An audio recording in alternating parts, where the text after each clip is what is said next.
Hey, I'm Victor Lucas, and welcome to G4's E3 2004 preview show, where we've assembled a rough-and-tumble panel of experts to give their take on the madness that will be E3. Sitting to my right are Mark McDonald, executive editor of Electronic Gaming Monthly, Tal Blevins, editorial manager of IGN, and Raymond Padilla, lead console editor for GameSpy. Thanks for taking the time to join us, guys. Thank you. Let's kick things off by discussing the master of all its surveys, the Sony Corporation. Now, Sony has obviously won this round in the console wars. Do you think, though, that the PlayStation 2 has sort of maxed out its sales already? No, definitely not. Sony themselves were quoted recently saying that they predict they've only sold 40% of the amount of total PS2 software they're going to sell. I mean, they've like scratched the surface. I think it all has to do with price point, too. As soon as that PlayStation 2 drops from its price now, which everybody's waiting for it to do. It's going to happen. Right.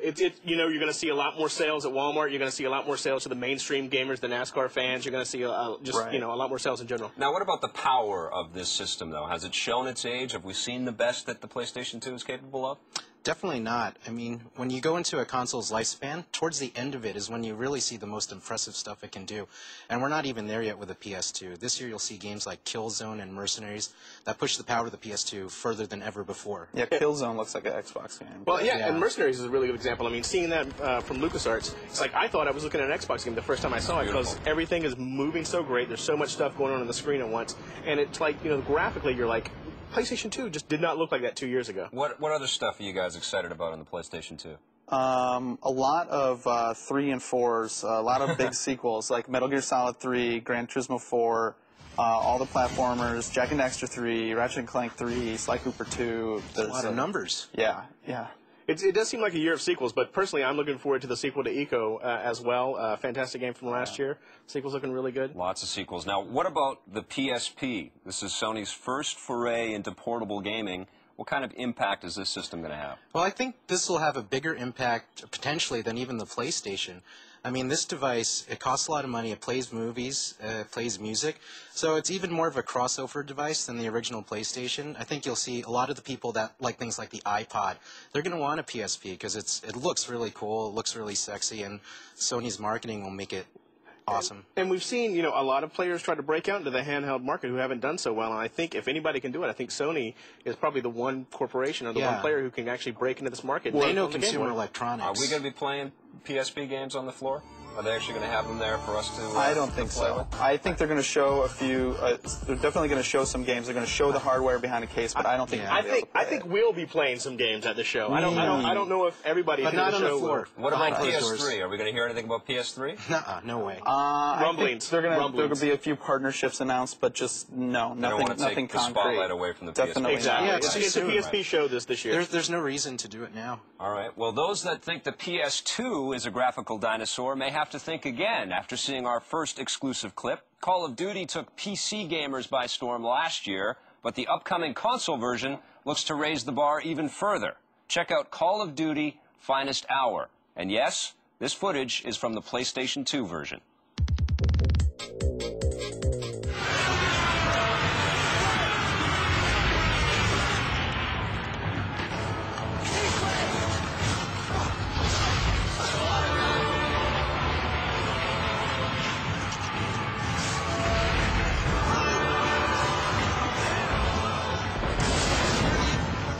Now, this game is developed by Spark Unlimited, which features 27 former EA employees from the Medal of Honor team. It's an all-new game, but do you think it's going to be a little too familiar for gamers out there?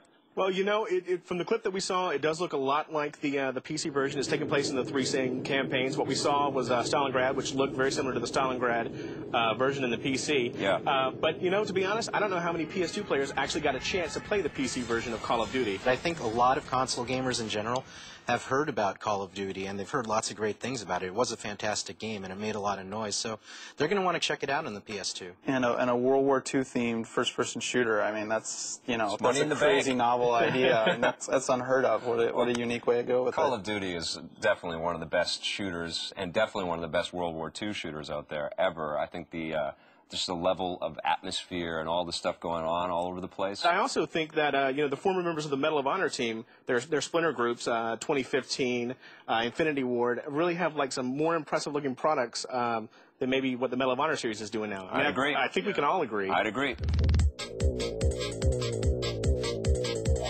let's get right back into the discussion and shift our attention to the green machine, which is better known as the Xbox.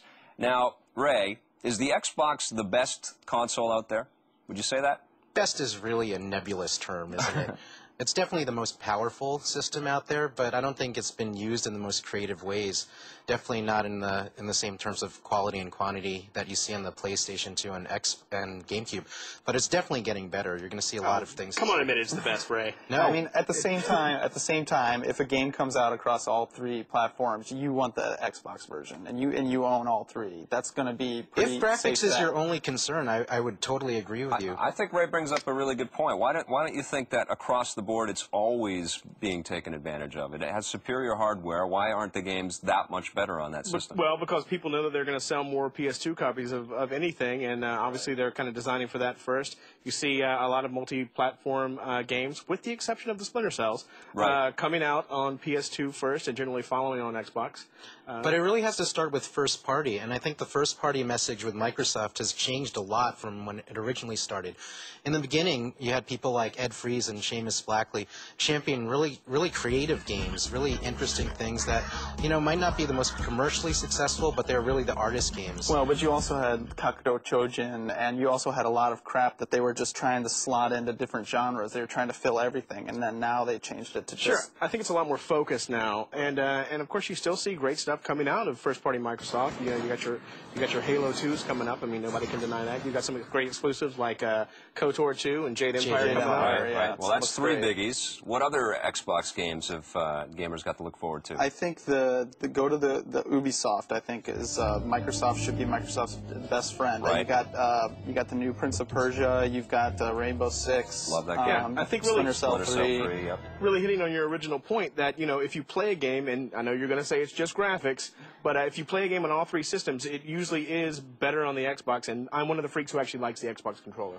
But I think you guys are in the minority. I think DualShock 2 rules, and I think that's the best controller, and I think probably the best argument to back up Ray's point here is EA and EA Sports.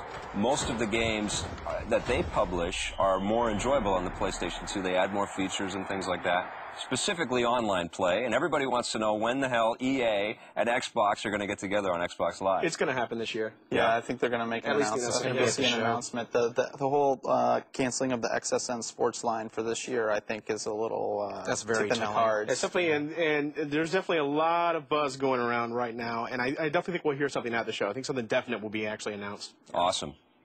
Well, for years, gamers have battled alien races in many shapes and on many different consoles, but thanks to THQ and Pandemic Studios this year, we'll see how the other side lives. That's right, this time you're the alien, and you've got a single mission: to destroy all humans.